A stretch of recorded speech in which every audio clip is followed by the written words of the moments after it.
सभी साथियों को मेरा नमस्कार। स्टडी टाइम में एक बार पुनः आप सभी लोगों का स्वागत है। अब देखिए साथियों, जैसा कि आप जानते हैं कि संविधान निर्माण के पहले, जैसा कि मैंने आपको कॉन्सेप्ट दी कि कानून का शासन हमारे देश में किस प्रकार से स्थापित हो रहा है, तो इसी क्रम में आगे बढ़ते हुए आज हम 1858 के भारत शासन अधिनियम पर चर्चा करेंगे। हम 1858 के भारत शासन अधिनियम पर आ चुके हैं और इसमें एक बात मैं और कहना चाहता हूं कि एक सिद्धांत इसमें है जो आप सुनते चले आए इन लोगों से कि एक म्यान में दो तलवारें नहीं रह सकती, या तो तुम रहोगे या फिर हम रहेंगे। तो आज इसी सिद्धांत की और इसी कहावत की आज हम इसकी व्याख्या करेंगे। बहुत बड़े स्तर से व्याख्या करेंगे, छोटी मोटे लोगों से नहीं, छोटी मोटी बातों से नहीं, बड़े स्तर के लोगों से और बड़े स्तर की बातों से इसको आज हम एक म्यान में दो तलवारें नहीं रह सकती हैं, या तो तुम रहोगे या हम रहेंगे, इसकी परिणति आज भारत शासन अधिनियम 1858 के तहत हम इसको चरितार्थ करेंगे।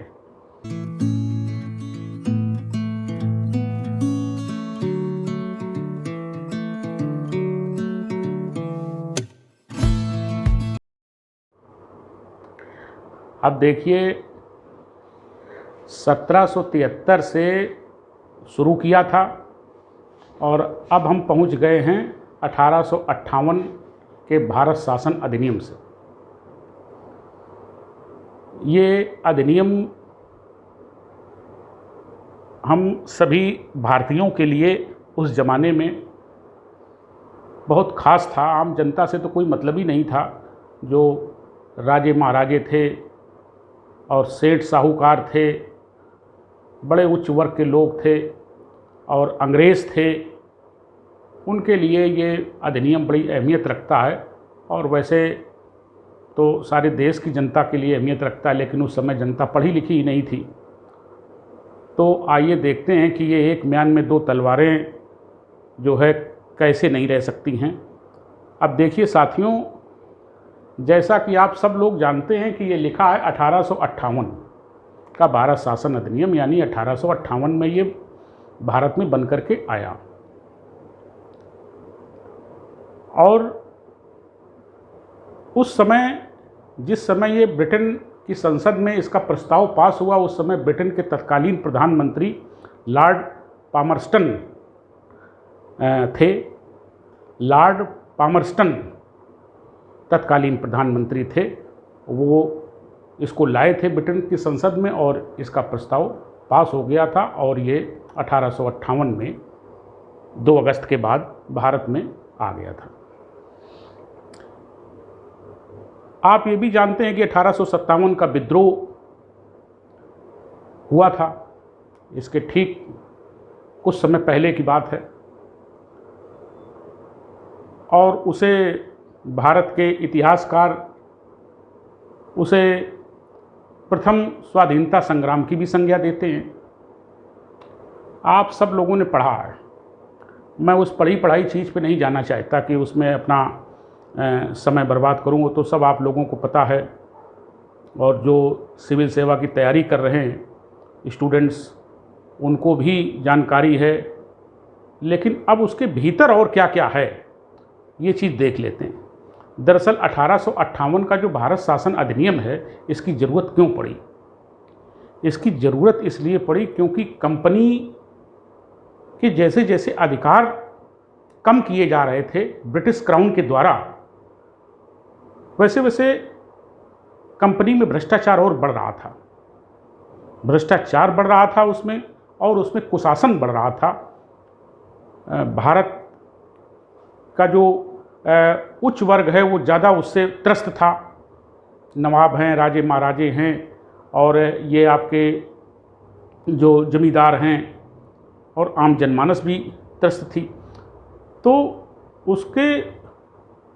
उसमें फैला हुआ भ्रष्टाचार कंपनी में, और उसकी जो शासन करने का तरीका था, जैसे आपने लॉर्ड वेलेस्ली को देखा, उसने सहायक संधियाँ की और आक्रामक नीति अपनाई और कई रियासतों को उसने हड़प लिया सहायक संधि के माध्यम से। इसके बाद आपने लॉर्ड डलहौजी को देखा, उसने डॉक्ट्रिन ऑफ लैप्स का सिद्धांत चलाया, राज्य हड़प की नीति का, कि भाई राजा बच्चे गोद नहीं ले सकते हैं, अगर वो बच्चे गोद लेंगे तो उन्हें ब्रिटिश गवर्नर जनरल से परमिशन लेनी पड़ेगी, हैं। तो इरादा ही नहीं था कि वो अपनी रियासत मतलब बचाएं। तो इससे बड़ा आक्रोश फैला था और ये इस प्रकार की कंपनी की नीतियां थी, उन्हें कोई संवेदना नहीं थी कंपनी के अधिकारियों को, भारतीय जनमानस से कोई संवेदना नहीं थी, राजाओं से। तो वो मतलब उसके कुशासन से हमारे देश में असंतोष पनप रहा था और ये असंतोष केवल हमारे देश में नहीं था बल्कि ये ब्रिटेन में भी ईस्ट इंडिया कंपनी के खिलाफ वहां के लोगों में भी असंतोष पनप रहा था। इसको भी आप समझ लीजिए कि भारतीय जनमानस में, राजाओं में, जमींदारों में, हालांकि जमींदारों को तो हम नाम नहीं लेंगे उनका, क्योंकि जमींदारों ने तो अंग्रेज़ों का ही साथ दिया था। तो राजे महाराजे थे, नवाब थे और सैनिक थे, इन्होंने विद्रोह किया था 1857 में। तो वो उसका जो कुशासन था कंपनी का, उसी का ये परिणाम था। लेकिन भारत में ही असंतोष नहीं था, ब्रिटेन की जनता में भी ईस्ट इंडिया कंपनी को लेकर के असंतोष था। और ये भी मैं आप लोगों को बताना चाहता हूँ कि जो ब्रिटिश क्राउन है, ब्रिटिश संसद है, ब्रिटिश सरकार, वो अपना मन 1853 के एक्ट में ही वो बना चुकी थी कि हमें आगे इस कंपनी के शासन को नहीं चलाना है, इसको ख़त्म करना है। लेकिन इतना बड़ा भारत का भूभाग था जो कंपनी ने जीता था और उसके अधिकार में था, उस पर वो शासन करती थी, तो जीता तो उसी ने था। तो अब कोई ना कोई ब्रिटिश हुकूमत को कोई ना कोई मौका चाहिए, कोई ना कोई अवसर चाहिए। तो उसके पास मौके तो वो जानती थी, उसके पास कई मुद्दे थे ऐसे कि कंपनी के शासन को समाप्त किया जाए। और 1853 का जो एक्ट पास किया गया उसमें उस कंपनी के शासन को और बढ़ाने की भारत में एक कोई अवधि नहीं तय की गई थी, कोई अवधि नहीं तय की गई थी। तो मन तो पहले से ही बन चुका था, अब कोई ना कोई मौका चाहिए था। मौका 1857 के विद्रोह का मिल गया। इसके अलावा और भी कई मौके थे, जैसे उसमें भ्रष्टाचार तो था ही और वो बढ़ते ही चला जा रहा था, कम नहीं हो रहा था। दूसरा, उसमें भारतीय जनमानस में असंतोष इनके कुशासन के कारण। और अगला जो बिंदु है वो कंपनी से उचित मात्रा में आर्थिक लाभ ब्रिटिश हुकूमत को न होना।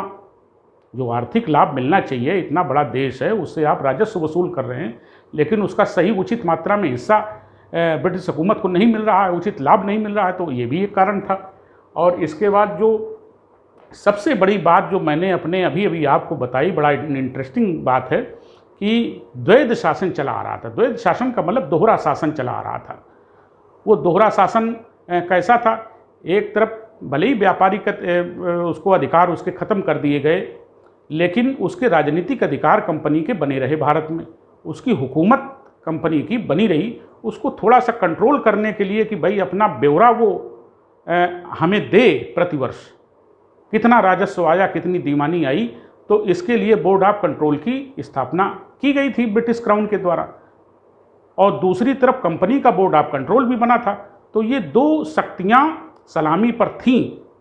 तो board of control British crown के द्वारा नियुक्त किया गया था और बोर्ड ऑफ डायरेक्टर्स जो था, जो संचालक मंडल था, जो कंपनी चलाता था, उसके सदस्यों का निर्वाचन, जैसा कि मैंने अपने पिछले लेक्चर में आपको बताया, कि शेयर होल्डर्स करते थे। तो अब सवाल ये कि ये दोनों बोर्ड, यानी नियंत्रक बोर्ड और बोर्ड ऑफ डायरेक्टर, ये एकदम आमने सामने थे। एक तरफ सम्राट के द्वारा चुना हुआ नियंत्रक बोर्ड यानी बोर्ड ऑफ कंट्रोल, और दूसरा कंपनी के लोगों के द्वारा चुना गया संचालक मंडल, जिसको कहते हैं बोर्ड ऑफ डायरेक्टर्स। तो ये एक म्यान में दो तलवारों जैसा था। यही मैंने आपको शुरू में बताया था कि एक म्यान में दो तलवारें नहीं रह सकती हैं, कि शासन राजा तो एक ही होगा। और ये राजनीति में एक चैप्टर आता है साथियों, जिसका नाम है संप्रभुता, इंग्लिश में उसको कहते हैं सॉवरेंटी। वो इसी बात के लिए चैप्टर बना हुआ है कि राज्य के भीतर कोई दूसरा राज्य नहीं हो सकता। आप परिवार में भी इसकी देख सकते हैं कि अगर एक परिवार में अगर दो लोग अगर शासन चलाने की चेष्टा करते हैं, परिवार चलाने की चेष्टा करते हैं, कि पत्नी कहती हम चलाएंगे, पति कहता नहीं हम चलाएंगे, और दोनों चलाने की चेष्टा करते हैं, तो उसमें देखिए परिवार में बड़ा दिक्कतें आती हैं और उसमें विद्वेष पनपता है और वो परिवार के लिए अच्छा नहीं होता है। लेकिन परिवार का शासन किसी एक व्यक्ति के हाथों में ही चलना चाहिए, तब परिवार आगे बढ़ता है, विकास करता है। तो ठीक इसी प्रकार से ये पूरे देश की बात हो रही, पूरे साम्राज्य की बात हो रही, बल्कि पूरे साम्राज्य की बात हो रही। तो अब यहाँ पर जो दो शक्तियाँ हैं, बोर्ड ऑफ डायरेक्टर्स और बोर्ड ऑफ कंट्रोल, ये एक म्यान में दो तलवारें हैं, ये रह नहीं सकती हैं। राज्य में राजा एक ही होगा, शासक एक ही होगा, और वो है ब्रिटिश संसद। तो ये इस भारत शासन अधिनियम जो 1858 का है, इसमें दोनों बोर्ड भंग कर दिए गए, बोर्ड ऑफ डायरेक्टर्स और बोर्ड ऑफ कंट्रोल, दोनों को खत्म कर दिया गया। और इसमें जैसा कि आप जानते हैं कि तात्कालिक कारण जो था वो एक अवसर था ब्रिटिश हुकूमत के लिए। वो अवसर क्या था? 1857 का विद्रोह। तो वो एक अवसर मिल गया। ब्रिटिश हुकूमत तो पहले से ही मन बना चुकी थी, लेकिन वो किसी अवसर की तलाश में थी, और इतना बड़ा अवसर मिल गया 1857 का विद्रोह। तो फिर पूरी तरीके से कंपनी के शासन को समाप्त कर दिया गया, और पूरे भारतीय भूभाग को जो कंपनी ने जीता था, जिसे हम ब्रिटिश प्रदेश कहते हैं, ब्रिटिश प्रांत कहते हैं, ब्रिटिश भूभाग कहते हैं, वो सारा का सारा कंपनी से हटा करके, और ये सारी सत्ता जो है क्राउन के हाथों में चली गई, यानी ब्रिटिश सम्राट के हाथों में चली गई, या फिर ये कहें कि ब्रिटिश संसद के हाथों में चली गई। तो अब इसके परिणाम क्या हुए?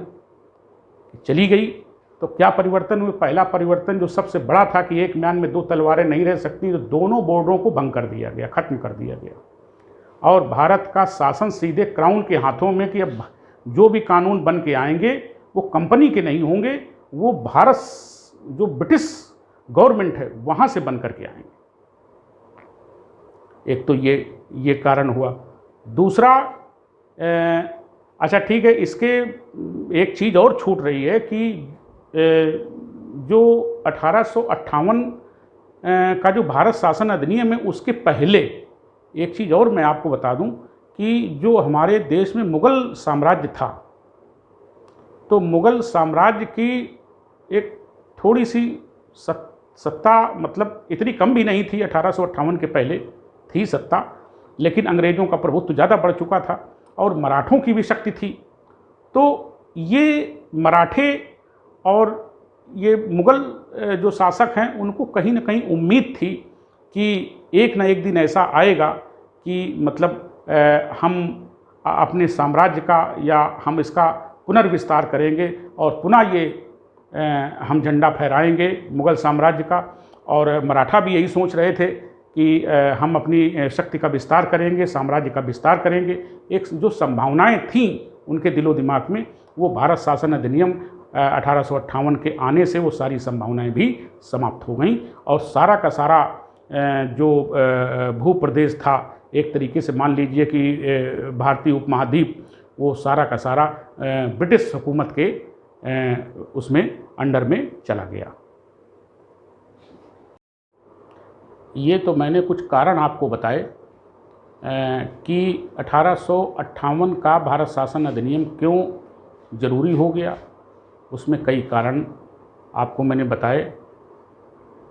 फिर से दोबारा सुन लीजिए कि एक तो कंपनी में फैला भ्रष्टाचार, दूसरा कंपनी से उचित मात्रा में लाभ ब्रिटिश हुकूमत को न होना, तीसरा भारतीय जनमानस में, भारतीय राजाओं में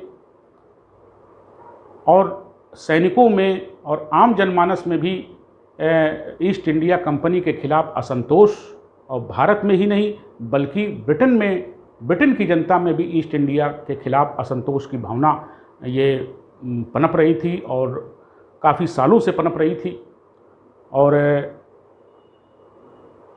उचित लाभ न मिलना, ये सारी चीज़ें जो थी, और 1857 ब्रिटिश हुकूमत चाहती थी कोई ना कोई ऐसा मौका मिले, उसे मौका मिल भी गया। 1857 का इतना बड़ा विद्रोह हुआ, और उस विद्रोह के बाद उस तुरंत अवसर का लाभ उठाते हुए कंपनी के शासन को पूरी तरह समाप्त कर दिया गया, और ये भारतीय पूरे प्राय भूभाग को क्राउन ने अपने हाथों में ले लिया। तो आइए देखते हैं कि जब ये भारत शासन अधिनियम आया तो इसकी क्या खास बातें हैं, आइए जानने की कोशिश करते हैं। जैसा कि मैंने अभी आपको बताया कि 2 प्रकार के बोर्ड थे, दोनों प्रकार के बोर्ड, बोर्ड ऑफ डायरेक्टर्स और बोर्ड ऑफ कंट्रोल, दोनों भंग कर दिए गए। और जहाँ 2 राजा रहेंगे वहाँ लड़ाई होगी, झगड़ा होगा, चाहे वो एक छोटे से परिवार का भी मैंने आपको उदाहरण दिया। तो दोनों बोर्ड को ख़त्म कर दिया गया, और इनके लेखे जोखे को देखने के लिए बोर्ड ऑफ डायरेक्टर्स की वो बनाया गया था सरकार के द्वारा, वो भी ख़त्म कर दिया, और कंपनी का भी ख़त्म कर दिया गया। इसके बाद अगला जो दूसरा पॉइंट है कि अब इनके स्थान पर एक भारत सचिव बनाया गया। भारत का सारा शासन का उत्तरदायित्व संभालने के लिए, देख रेख करने के लिए, सारी रिपोर्ट लेने के लिए, सारा का सारा उत्तरदायित्व भारत का वो एक भारत सचिव को सौंपा गया। और ये सचिव ब्रिटिश का जो मंत्रिमंडल था, उस मंत्रिमंडल का एक मंत्री होता था, एक मंत्री होता था जिसे ये सौंपा गया था कि आप भारत पर शासन करेंगे, और उसे भारत सचिव कहा गया। और उसकी सहायता के लिए 15 सदस्य उसमें रखे गए। तो जो 15 सदस्य थे उसको कहा गया भारत परिषद। भारत परिषद, अब 15 सदस्यों का भी जरा देख लीजिए कि 15 सदस्य वो थे तो वो किस टाइप के थे। तो 15 सदस्य में जैसा कि आपने देखा कि 15 सदस्य लिखे, 15 में से 7 सदस्य जो है वो कंपनी के द्वारा वो इसमें रखे जाएंगे। थोड़ा उनको एक बड़ा ही थोड़ा सा छोटा सा एक क्या कहते हैं उसके अंश बने रहें। तो 7 सदस्य कंपनी के द्वारा इसमें रखे जाएंगे, और 8 सदस्य जो है ब्रिटिश क्राउन के द्वारा इसमें रखे जाएंगे, सरकार के द्वारा रखे जाएंगे। तो बहुमत सरकार का ही इसमें है, और ये भारत सचिव की नियुक्ति ब्रिटिश सम्राट करेगा, और इसी का पूरा उत्तरदायित्व भारत का इसको सौंपा गया।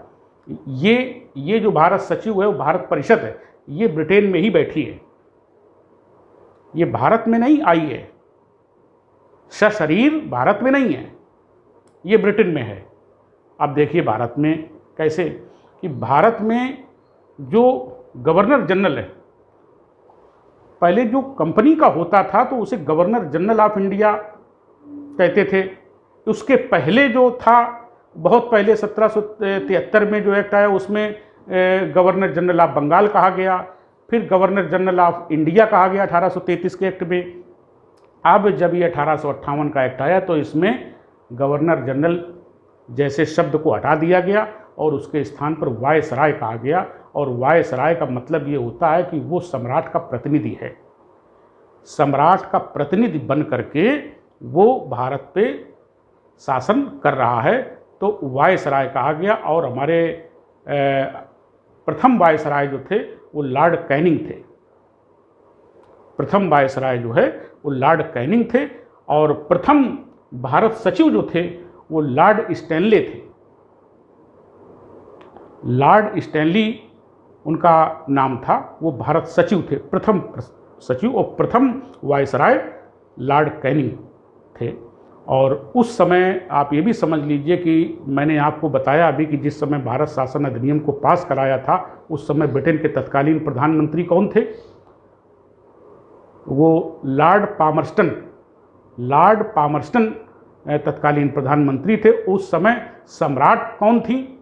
महारानी विक्टोरिया। देखिए जब कोई बड़ा अधिनियम पास होता है तो उसके उस समय के दौरान बड़े बड़े पदों पर कौन लोग थे, ये भी परीक्षा की दृष्टि से बड़ी महत्वपूर्ण चीज़ ये बन जाती है। कि मैंने आपको बताया कि उस समय में सम्राज्ञी कौन थी? महारानी विक्टोरिया। प्रधानमंत्री ब्रिटेन के कौन थे? Lord Palmerston. भारत सचिव प्रथम कौन बने? Lord Stanley. भारत के प्रथम वायसराय कौन बने? Lord Canning. ये इतनी चीज़ें इस भारत शासन अधिनियम के चारों तरफ जो बड़े बड़े पद थे वो ये मैंने आपको बताए। तो मैंने आपको ये बताया कि भारत सचिव का पद, इसमें 15 सदस्य, 15 में से 7 सदस्य कंपनी के द्वारा, 8 सदस्य क्राउन के द्वारा इससे ये बनेगी। और ये जो वायसराय होंगे, जो लॉर्ड कैनिंग हैं, ये भारत सचिव के प्रति ये उत्तरदायी होंगे। अपनी सारे लेखे जोखे और सारे ब्यौरे, सारी रिपोर्ट भारतीय शासन से संबंधित ये भारत सचिव को सौंपेंगे और वो सचिव जो है वो ब्रिटिश संसद में वो रिपोर्ट रखेगा। तो इस प्रकार से ये शासन यानी कंपनी का खेल खत्म कर दिया गया और सीधे ब्रिटिश क्राउन से मेरा मतलब होता है ब्रिटिश सम्राट। तो इसके बाद अगला जो है वो और भी बातें इसमें कही गई 1858 में कि जैसा कि भारतीय जनमानस में बहुत बड़ा असंतोष छा गया था, तो उसमें भारत शासन अधिनियम में ये कहा गया कि भाई हम जाति के आधार पर, धर्म के आधार पर, नस्ल के आधार पर, प्रजाति के आधार पर हम कोई भेदभाव नहीं करेंगे। भारत शासन अधिनियम में ये प्रावधान था कि कोई भेदभाव नहीं होगा। जो प्रशासनिक सेवाएं हैं उसमें इस प्रकार का कोई भेदभाव हम नहीं करेंगे। योग्यता के आधार पर भर्ती होंगी। भारतीयों के लिए भी दरवाजे खुले हैं, अंग्रेज़ों के लिए भी दरवाजे खुले। तो ये देखिए, ये कॉन्सेप्ट जो आज हमारे भारतीय संविधान में है, ये देखिए यहाँ से न्यू इसकी पड़ी 1858 से कि जाति के आधार पे, धर्म के आधार पे, नस्ल के आधार पे ये कोई भेदभाव हम नहीं करेंगे। फिर आगे हमारे भारत के संविधान निर्माताओं ने लिंग के आधार पर भी उसको जोड़ा, इसमें नहीं है लिंग के आधार पर। अब देखिए अगला है, ये भी आश्वासन दिया गया भारतीय राजाओं को कि अब जितने प्रदेश जीते गए, जितना ब्रिटिश भारत है उतना ही रहेगा। अब आगे किसी राजा से युद्ध नहीं किया जाएगा और किसी राजा की रियासत को मतलब नहीं हड़पा जाएगा और ब्रिटिश साम्राज्य का और अधिक आगे विस्तार नहीं किया जाएगा। ये भी इसमें आश्वासन दिया गया। और एक ये भी आश्वासन दिया गया कि जो भारत शासन अधिनियम है इसमें ये प्रावधान है कि राजाओं के मान सम्मान और उनकी गरिमा का भी ध्यान रखा जाएगा।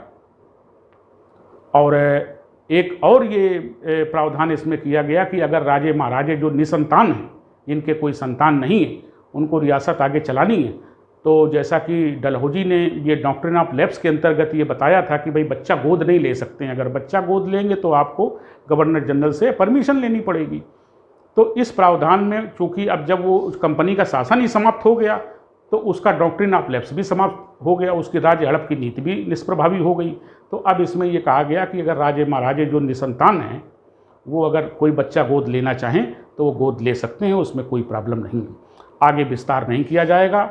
जो ब्रिटिश हुकूमत और राजाओं के मान सम्मान और उनकी गरिमा का ध्यान रखेगी, जाति और नस्ल के आधार पे, प्रजाति के आधार पर कोई भेदभाव न करके योग्यता के आधार पर प्रशासनिक सेवाओं में सभी लोगों के लिए रास्ते खुले हैं। तो ये मतलब जो सबसे बड़ी विशेषता थी कि कंपनी का पूरी तरीके से खात्मा, उसका पूरी तरीके से उसका शासन समाप्त कर दिया गया। एक म्यान में दो तलवारें नहीं रह सकती हैं। अब सीधे ब्रिटिश सम्राट ने भारतीय भूभाग को अपने हाथों में ले लिया और ये अब जो भी कानून बन के आएंगे वो ब्रिटिश शासन के बन के आएंगे, न कि कंपनी के। तो साथियों, इसी के साथ ये लेक्चर समाप्त होता है। नमस्कार।